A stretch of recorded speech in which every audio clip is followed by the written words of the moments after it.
3-0 lost against New Zealand, 3-1 lost against Australia, 2-0 lost against South Africa, Sri Lanka 2-0 lost, Australia 2-1 lost, New Zealand 2-1 lost, England 2-1 lost। T20 में Ireland 2-0 lost, England 4-0 lost. ये records है गौतम गंभीर की coaching के।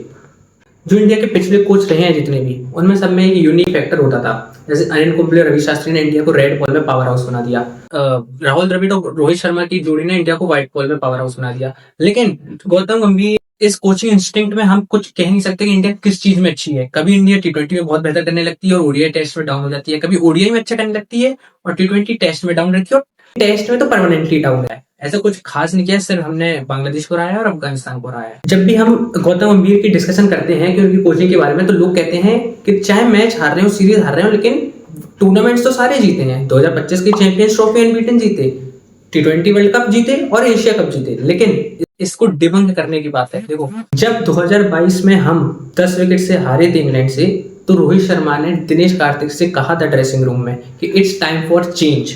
और जब रोहित शर्मा ने ये बोला कि इट्स टाइम फॉर चेंज, उसके बाद से जो रोहित शर्मा ने जिस टीम को बनाया, नया इंटेंट से टीम इंडिया को खेलना सिखाया, वो टीम 2023 में ऑलमोस्ट अनबीटन, सिर्फ फाइनल हारे। एशिया कप अनबीटन वो जीते, T20 वर्ल्ड कप 2024 अनबीटन जीते। अब आप ही बताओ, जो टीम पिछले 3 टूर्नामेंट में अनबीटन हो, अगर उसके कोच बदलने से उस टीम पे कोई फर्क पड़ेगा? खुद बताओ, कुछ भी फर्क नहीं पड़ेगा। इसलिए जो क्रेडिट हम गंभीर को दे रहे हैं 2025 चैंपियंस ट्रॉफी की, क्योंकि सेम टीम सेम लीडरशिप। अगर गौतम गंभीर की जगह कोई और कुछ भी होता तो भी वो हम राहुल द्रविड़ और रोहित शर्मा की लीडरशिप में आईसीसी टूर्नामेंट्स में 2023 में एक हारे, 2024 में एक भी नहीं हारे। मतलब जितने टूर्नामेंट खेले, मतलब जितनी ट्रॉफीज जीती, उससे कम हम मैच हारे। रवि शास्त्री की कोचिंग में टेस्ट में जितनी सीरीज जीते हैं, उससे कम तो हम टेस्ट मैचेस आ रहे हैं। लेकिन बात जब गौतम गंभीर की तब आई, जब गौतम गंभीर ने अपने हिसाब से चेंज किए। श्रेयस अय्यर को कैप्टेंसी दी, तिलक वर्मा को वाइस कैप्टेंसी दी और अपने हिसाब से बॉलिंग और बैटिंग में चेंज किए। उसके बाद से हम आयरलैंड से वाइट वॉश हुए, इंग्लैंड से वाइट वॉश हुए और हमने सिर्फ अभी जिम्बाब्वे को हराया है। इसका मतलब समझ रहे कि जब गौतम गंभीर ने रिस्पॉन्सिबिलिटी अपने ऊपर ली और वो जो कोर को चेंज किया जो रोहित शर्मा और द्रविड़ ने बनाया था, उसके बाद से हम कुछ नहीं जीते। जब रोहित शर्मा और राहुल द्रविड़ की लीडरशिप गई तो अपन व्हाइट बॉल में ऑलरेडी ही अनबीटन थे। लेकिन गौतम गंभीर का मेन काम था इंडिया का जो डिक्लाइनिंग टेस्ट परफॉर्मेंस था उसको सही करना।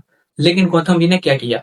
बीजीटी हरवा दी, न्यूजीलैंड से व्हाइट वॉश करवा दिया, बीजीटी हरवा दी, न्यूजीलैंड से व्हाइट वॉश करवा दिया। इंग्लैंड से भी जीते नहीं थे, सीरीज ड्रॉ हुई थी। जबकि इंग्लैंड को सब हरा रहे हैं, टेस्ट में इंग्लैंड को सब हरा देते हैं, लेकिन हम उसको भी ड्रॉ करके आए हैं, जीते वो भी नहीं सीरीज। और हम जिस हिसाब से WTC के पॉइंट्स टेबल में स्टैंड कर रहे हैं, उस हिसाब से हम क्वालिफाई नहीं हो रहे हैं इस WTC में भी। जो गौतम गंभीर को काम था मेन, वो फेल हो गया उसमें। अब 2027 में जो WTC है उसके लिए हम क्वालिफाई होना बहुत मुश्किल है। अब 2027 के वर्ल्ड कप, 2027 का वर्ल्ड कप होने वाला है साउथ अफ्रीका में। ज्यादा रोल जो रहेगा वो बॉलर्स का रहेगा। प्रॉपर पेस अटैक की जरूरत है, लेकिन प्रॉपर पेस अटैक है ही नहीं। अब आप खुद सोचो कि अगर किसी से अपन इंडिया का मैच चल रहा है और 10 ओवर तक कोई भी विकेट नहीं गिरे हैं, और जब हमारे टॉप बॉलर्स जो है वो फेल हो चुके हैं, फिर बॉलिंग करने प्रसिद्ध कृष्णा है।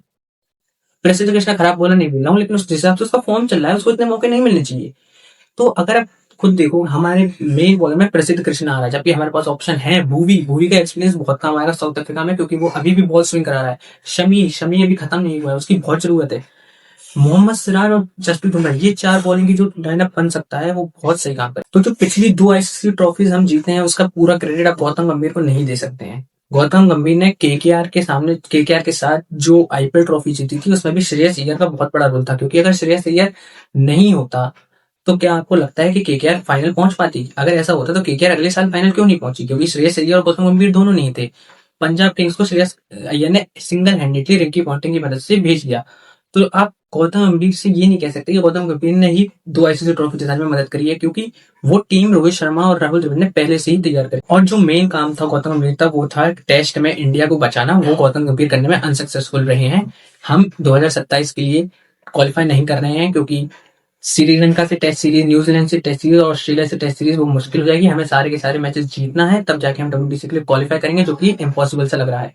और 2027 में गौतम गंभीर का टेन्योर एंड हो जाएगा। तो ये पहला कोच होगा गौतम गंभीर जिसके अंडर हम क्वालिफाई नहीं करे हैं WTC फाइनल के लिए।